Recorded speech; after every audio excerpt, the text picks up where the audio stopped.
இன்னைக்கு அரைக்கீரை பொரியல் தான் பண்ண போறோம். இதுக்கு அடுப்புல கடாய் வச்சு 2 ஸ்பூன் ஆயில் விட்டுருக்கேன். ஆயில் சூடானதும் கடுகு, உளுத்தம்பருப்பு, 3 வரமிளகாய் கிள்ளி சேர்த்துக்கலாம்.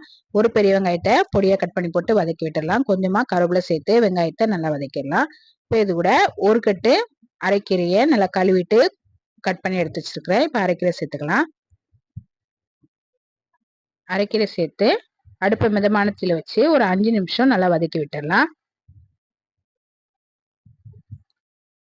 கீரை நல்லா வதங்குறதுக்குள்ள மிக்சி ஜார்ல 2 துண்டு தேங்காவை கட் பண்ணி சேர்த்துக்கலாம். ஒரு 4 வரமிளகாய், ஒரு அரை ஸ்பூன் அளவுக்கு ஜீரகம் சேர்த்து நல்லா கொரகொரப்பா அரைச்சி எடுத்துக்கலாம்.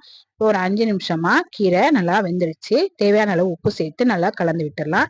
இப்போ இது கூட அரைச்சி வச்ச தேங்காவை சேர்த்து நல்லா கலந்து ஒரு 2 நிமிஷம் நல்லா வேக வச்சிடலாம். ரொம்ப டேஸ்டியான அரைக்கீரை பொரியல் ரெடி ஆயிருச்சு. ட்ரை பண்ணி பாருங்க.